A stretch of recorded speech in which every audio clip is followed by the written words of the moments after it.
Mary Nanni. Nice to meet you. Nice to meet you, Ashley. When did you move to Akron? I moved to Akron from Buffalo when I was in the 3rd grade, which would have been 1946. Why did you move to Akron? Because my father bought a tavern in Akron. It's now the filling station, and it used to be Randazzo's Tavern. So I lived there until I got married in 1960, upstairs from the tavern. How long have you lived here in Akron? Let me see. Since 1946 until 1960 years. I don't know how many years it is. You sit on your occupations. First of all, let me ask what your occupations was. I'm retired. I was the assistant treasurer for the credit union, Clarence School Credit Union. Okay, and to continue with that, what does the CCS stand for? Clarence Central School, Federal Credit Union. How long did you work there? 34 years. We ran it out of our house, and then we moved it out, and I think it was 2000. We bought a building and moved it out, and then I was able to retire because it had always been in our home. What did you do there? Ran the credit union, did everything. Like it's like a bank. We, you know, had loans and savings accounts and home equity mortgages, credit cards, same things the banks have. Okay. Do you remember the 1949 centennial celebrations? Yes, I do. Could you tell me, like, what happened during the centennial?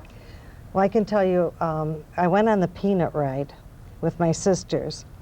And I remember my mother packed us a huge lunch, and we were little, and I didn't want to carry that bag of food around with me the whole day, so we quickly ate everything. And then by the time supper came, we were starving, we were sick, we were so hungry. And I remember people on horseback coming up and robbing the train. It was an all-day affair. Okay. And also there were people that were dressed in costumes, you know, like the long dresses from that era. I have a copy here of the centennial. Can you tell me, like, what kind of times, like, did you celebrate all night, or like during the morning till nighttime, or like it ran all night? Oh, well, I was in elementary school, so I don't think I was up that late at night to do all of these things, but mine would have been mostly during the day. It's very interesting. And there's another page too. Yeah. I remember the parades, and I remember, of course, my parents had the tavern in Akron, and so every 4th of July or Labor Day, our tavern would be absolutely packed with the people in the parades.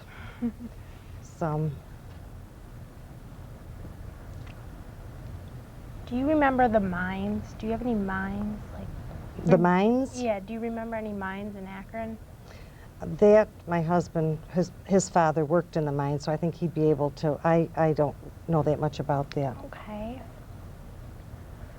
Do you remember Peterson's drugstore? Yes, I remember the fire. I lived on Main Street and slept through the whole thing. I wasn't that far from the fire, and in the morning I woke up and I thought I smelled something funny, and here the whole building had burnt down and I wasn't even aware of it. What year did it burn down? I'm not really sure. It might have been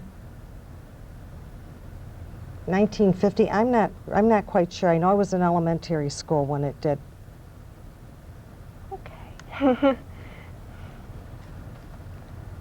Any questions for the audience so far? Yes, where was that Peterson's that burned down? Was it on the corner? It's on the corner where Friedman, the law offices are. And then the Oasis was next door to it. So they built it back up again? It was. Who was when I was growing up? It was Peterson's, I believe. Yeah, it was Peterson's drugstore. Yeah, and I think they did. I'm sorry, if it was, what was it, Agnes? I don't remember it that when it was that name, but they did. They rebuilt it up before they moved up to Buell Street. So the fire had to be early 50s. I would say yes. Okay, because I don't remember that building ever having been on fire. Yeah, I slept through the whole thing. Wow. Okay. What historical event impacted your life? Historical event, I think it was the assassination of John F. Kennedy, Why did that impact your life? because it was such a tragedy, and he left some little children, and I thought he was a very good president. What did he do for the country that made him a great president? I believe his leadership, and I think everybody respected him. I guess that's it. Okay. Do you remember about the first moonwalk in 1969? Do I remember it? Yeah. Yes. Mm-hmm. Could you tell me a little about that? Like how you reacted? Well, I thought it was amazing, you know, but didn't really leave a big impact on me. You like, well, it was history though. Hmm? Well, it was history though. Yes, it was. It was. And did you have any relatives that served in World War II? Not that I recall. Mm-mm. Okay. Do you have any memories of the Korean War? No, I don't. Sorry about that. It's all right. Were there any historical events that stand out in your mind? Historical events.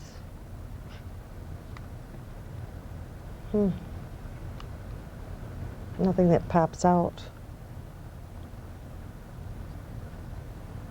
Do you have any relatives in the military? No.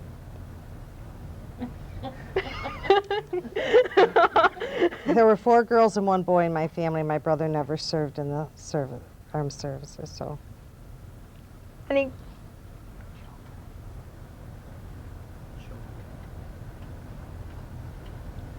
What? What are children doing? Oh, could you tell us what your children are doing and how many children you have? I have 4 children. My oldest, and all 4 graduated from Akron Central School. My oldest son, Louis, who's 41, is assistant vice president of Notre Dame. And he is, I don't know exactly what his title is, but he does the fundraising. And then my daughter, Michelle, just became an EMT. She's 39. And she's going to go back to school for physician's assistant, but she was an activist. She worked for Greenpeace, scaled buildings, hung over a bridge for 9 hours, and what an exciting life. She was arrested 3 times, which I was very upset about, but my children were very proud of her. And then my son Christopher, who's 37, is an associate principal of a Spanish school in Chicago. And then my son Michael, who's 32, is a teacher in Boca Raton, and he just got his master's degree in administration. Wow, congratulations. Thank you. Any questions for the audience? Sure, I'd like to know what your what your fondest memory is of growing up in Akron. I remember in the park they had the statues, and they had water in there, and we used to go wade in the whatever it was called, fountain, yes. And then they had where the band played, and I remember they had bathrooms on the bottom, and it was, what was that called, the round thing up there that the band played? What? The bandstand? Yes, and I remember that. And I remember this man used to come with a little white cart and make popcorn, and a lot of people attended the band concerts. He had it right on the main street. Always made popcorn, that little old man. I remember him now. Yeah, and 4th of July, there was always a big celebration, and Labor Day, there was a very big celebration. Were you happy to grow up in Akron? Very. It was a very safe place to grow up in. Tell me your favorite memory of Mrs. Hoig. Oh, Mrs. Hoig taught us a poem that I shared with Nancy once. And I've made copies and given them to all my children, and it really helped me. It was something like, all names of persons, places, things are nouns as Mary, Roman kings. Let me think. All names of persons, places, things are nouns as Mary, Roman kings. Pronouns are used in place of nouns. You know she sings, they work, he frowns. When the kind you wish to state, use adjectives as small or great. But if manner you would tell, use adverbs such as slowly, well. To find an adverb, this test try, ask how or when or where or why. Prepositions show relation as with respect or in our nation. Conjunction, as the name implies, are joining words. They are the ties which bind together day and night, calm but cold, dull or bright. I can't remember. I can't remember the rest, but that she taught me that. But I'll tell you, that's helped me all along in my school. Very with good. Tracy would be so proud of you. Oh, wouldn't she? Oh, she would. I'm embarrassed that I don't know it. Oh. Oh. Any more? And another memorable I remember was Labor Day. The day after Labor Day, the teachers would all gather down in the, well, they would gather at the school, and then she would have some girls come and serve coffee, and they'd have a luncheon down there. And for several years, I was one of the girls. Well, couple of my girlfriends and I fell in love with the guys that put up the rides in the park. And we were down there, and we were just watching them take the rides apart and everything. And Mrs. Brusky, who was the home ec teacher, she came in the car and picked us up, and she gave us such a lecture about those boys. It was the last time we did that. Oh. So you actually listened to your teachers? Yes, we did. We listened to our teachers. Anything else you would like to add? No, not really. I think I wasn't very good at this, but I had some of my memories. You did very good. Oh, well, thank you very much. Home was great. Well, Well, if you guys want a copy of it, I have some at home. Maybe I can give them to you. Or Nancy, you've got a copy of it. I do. I still have it. Yeah. Yep. I can get that for them.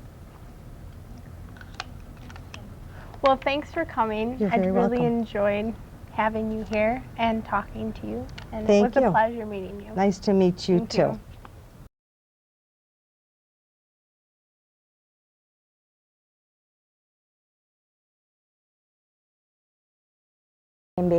My name is Lou Nanni. Thank you for coming. Pleased to meet you. I have some questions I'd like to ask you. What was it like for you to grow up in Akron in the 1940s? It was really a great place to grow up because you could walk anywhere.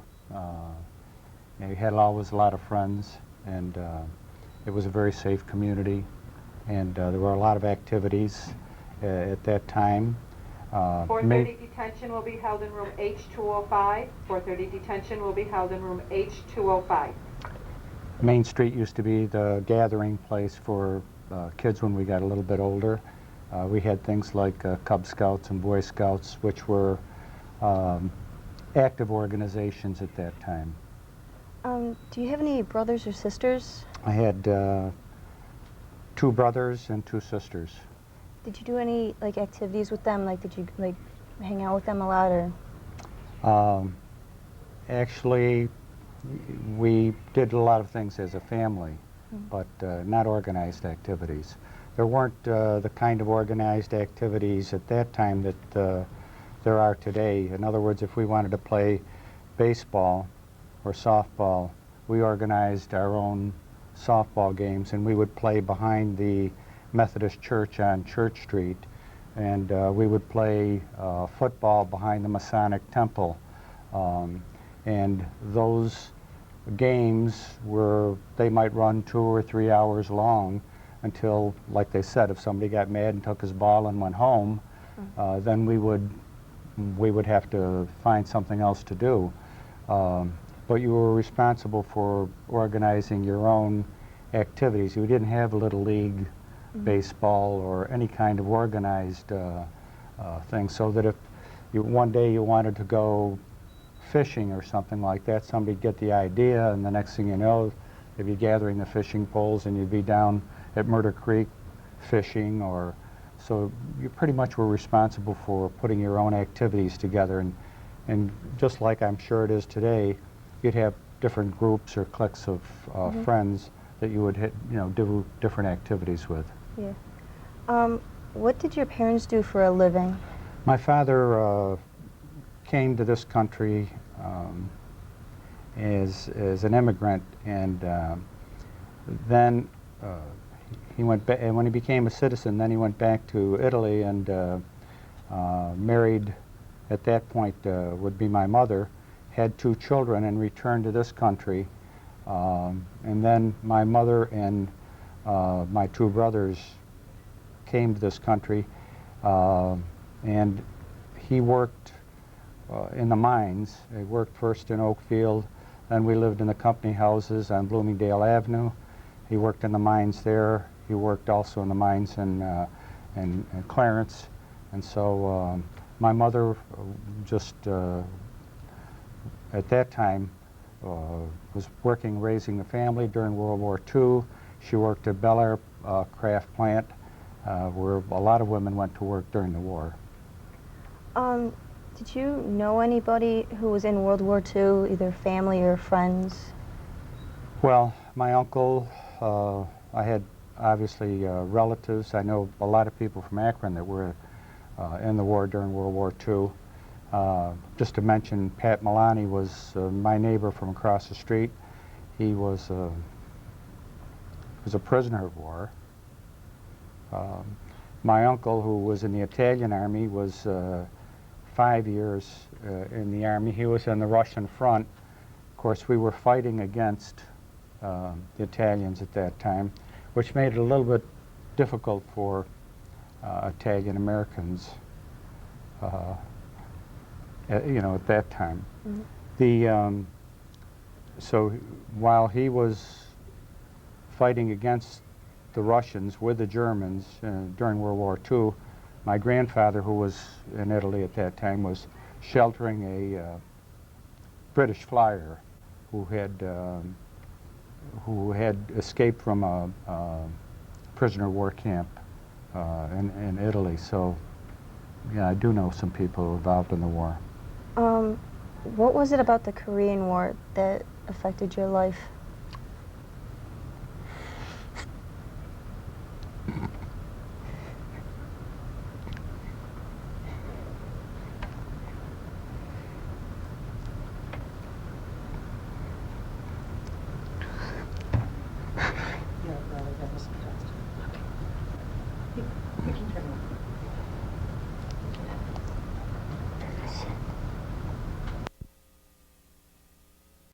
What's it like for you to be a superintendent at the Williamsville School? Well, it would be nice if I were a superintendent of Williamsville schools, but I wasn't.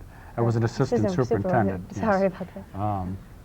Which is, there's quite a bit of difference. The superintendent gets all the flack. The assistant superintendent just gets some of it. How was it? It was an exciting and a challenging position, and it was a lot of fun. Really? Yes, it was. You have to enjoy your work that you're doing, and I did enjoy it, yes. I would say a lot of it had to do with resolution of problems, whether they would be with staff, or with a community or whatever, but it was trying to seek solutions to problems. Where did you go to college, and what did you go for? I started out as a major in psychology. I did major in psychology and took my master's in elementary education. I taught in that area. I received my certification in guidance. I worked in that area. I became an an assistant principal. I received my certification in administration. I became a personnel administrator and then an assistant superintendent for personnel. Do you have any kids and grandkids? I have 4 children and 6 grandchildren. Wow. Do your grandkids keep you busy often?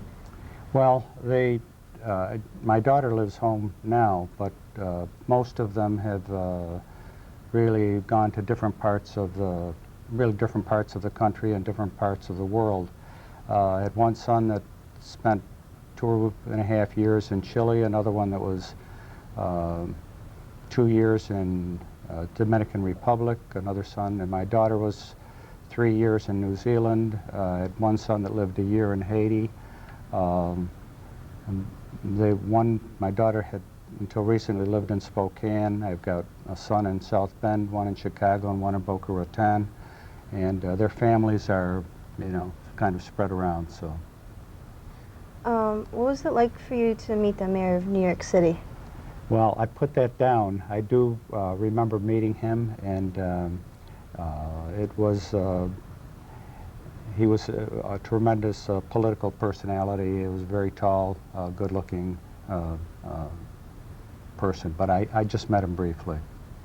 How did the death of JFK affect your life? Well, that at the time that John F. Kennedy was elected president and Pope John became the new Pope of the Catholic world, and that Khrushchev was the new Prime Minister of Russia, there was a kind of buoyancy, a kind of hope in the world that we're going to have some peace kind of thing, because there had been a difficult Cold War period of time, and that was kind of shattered with the death of President Kennedy, and it happened around a period of time around the Thanksgiving, I think it was of '63, that it was a tremendous shock to the nation, and it was the first time that anything like this had been televised, and so it was something that I don't know if it can be duplicated today, because we see so much tragedy now, but I think at that time it was a tremendous impact. How old were you when he got assassinated? Well, I was working as a teacher, so how old I would have been in my 20s. Do you know of any mines in Akron? Well, yes, I worked, as a lot of people did during the summers, would work on at the mines, but a lot of would work what we would call on top, because on top you'd be making the plasterboard or whatever. Down in the mines, we didn't usually work there in the summer, although I did work one summer. It was the summer of 1957. I worked in Clarence Center at the mines there, and it was called the Atlas Mines. It's right next to where the national mines were on Wool Road, and that kind of work was, the gypsum vein runs about 3 to 4 feet, and you dynamite that gypsum out, and you have to go in with a shovel and load it into these cars, but you can't stand up straight, because between the two, the slate hard top and the hard bottom is this white gypsum, but you can't get a shovel into it. You have to get underneath and load it in. So our quota was like to put out about 20 ton of that a day. Wow.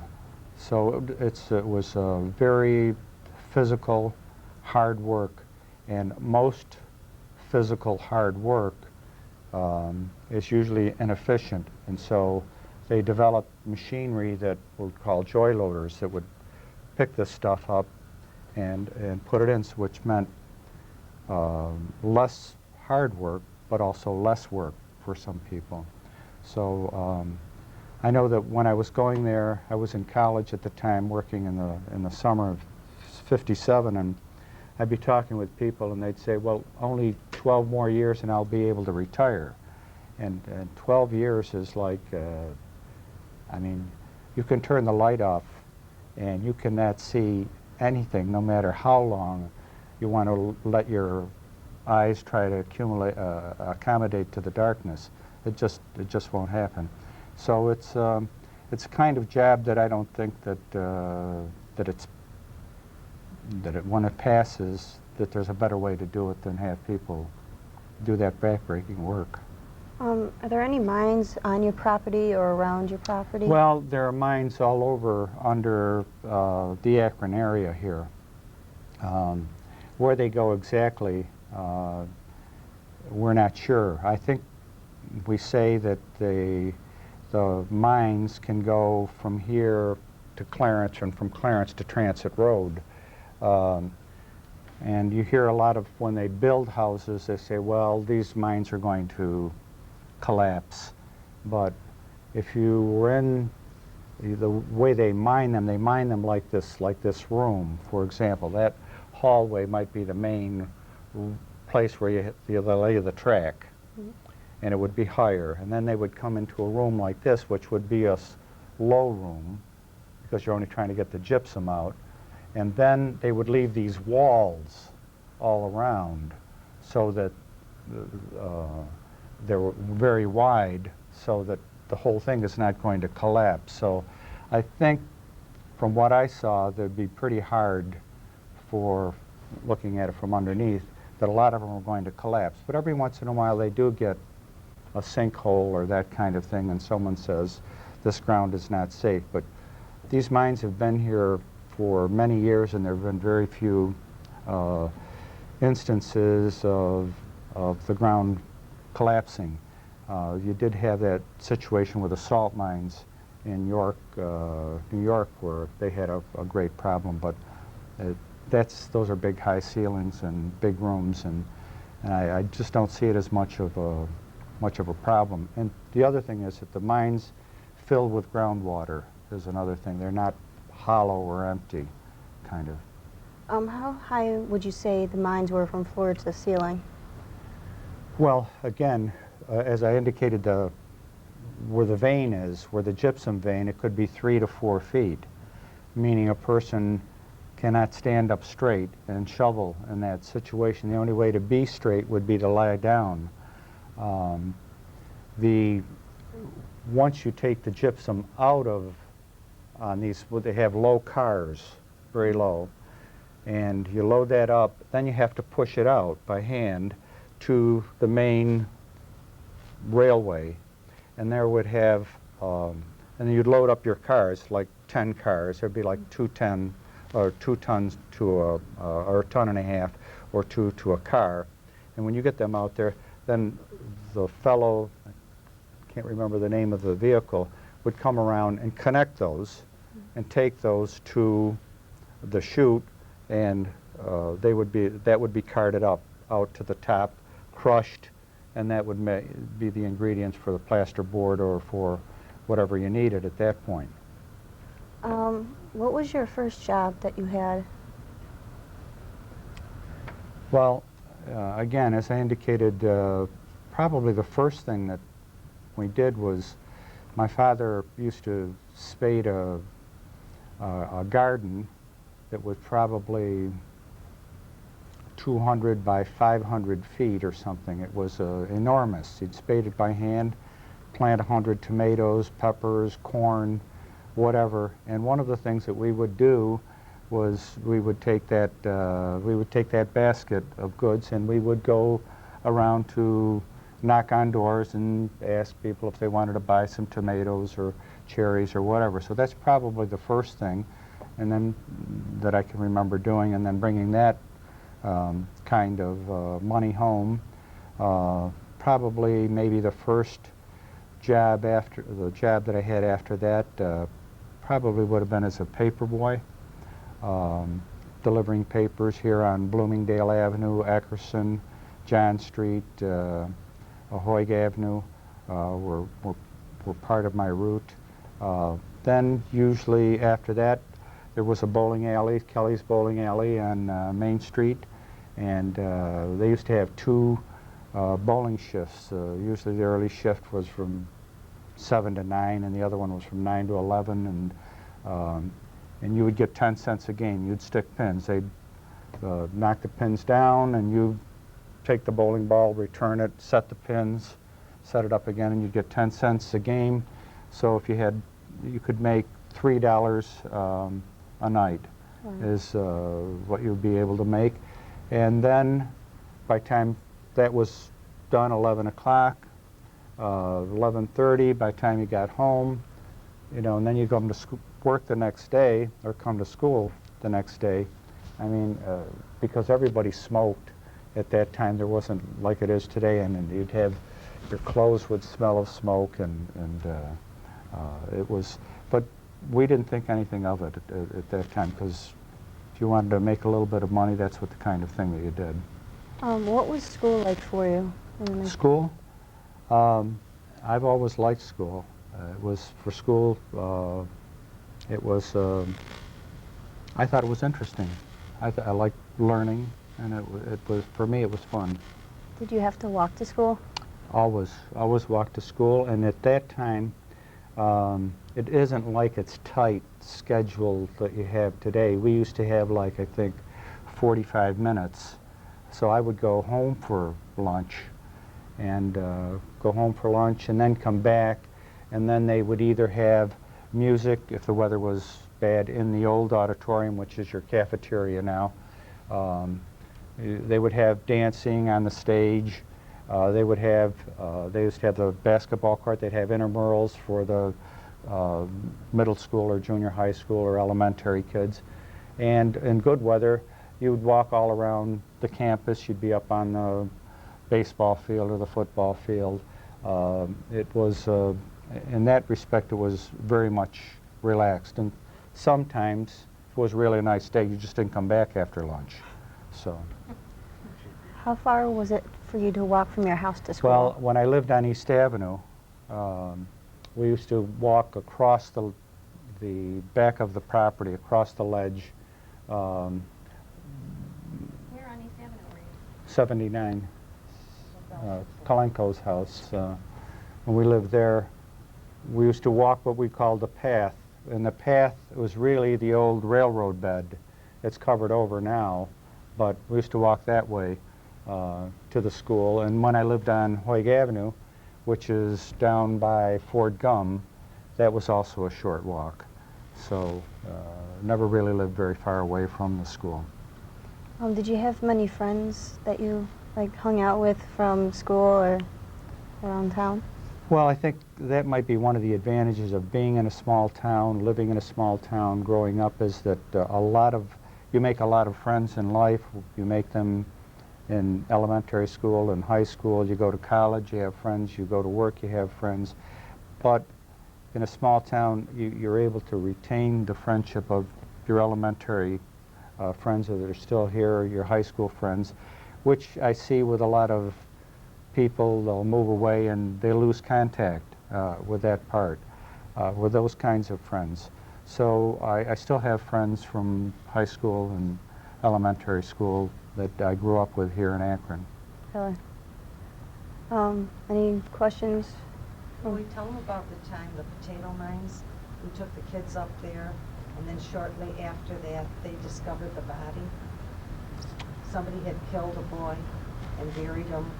In the potato mines. I don't know if what we talk about are the potato mines, are really the old cement mines that you would find if you go up East Avenue, past, well, I guess it's right about where they have that ice cream place. I'm not sure what the name of it is now. D&D. D&D.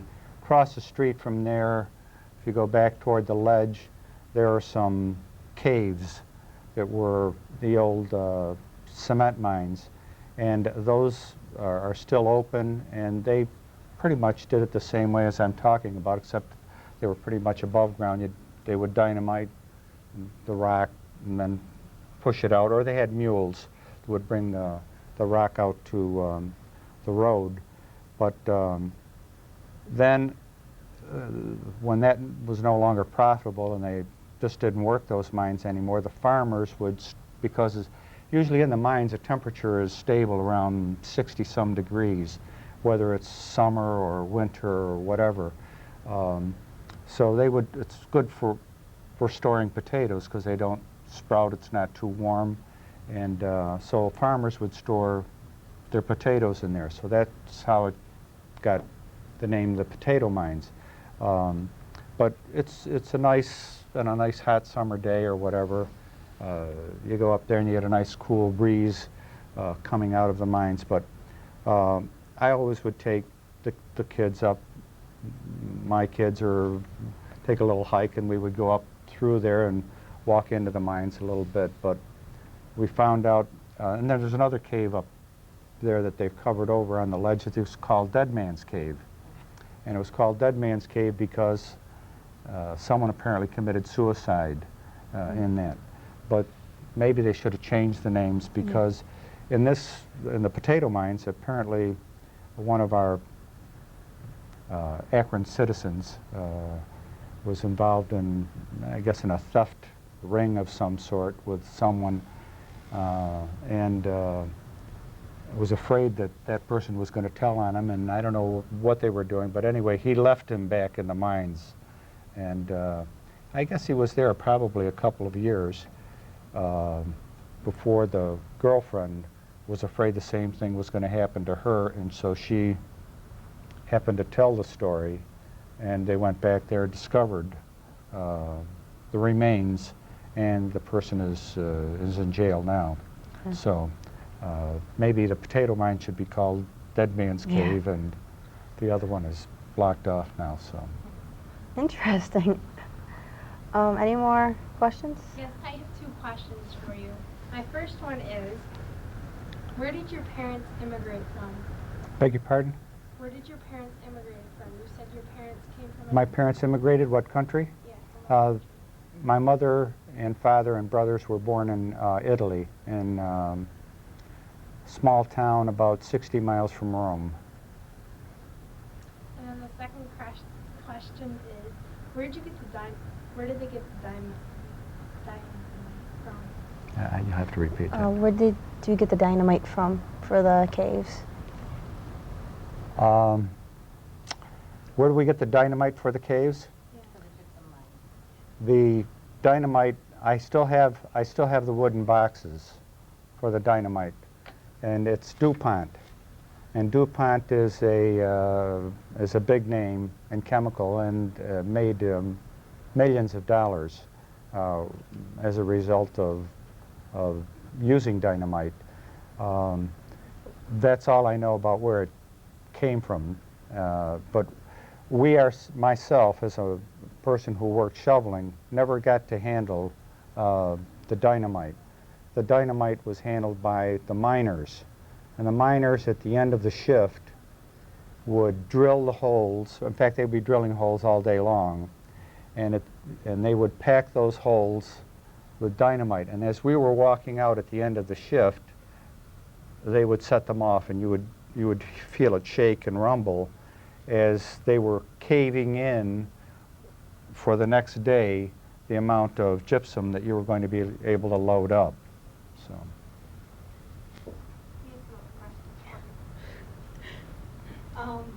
When you were talking about the mayor of New York City, Yes. when did you meet him? When did I meet him?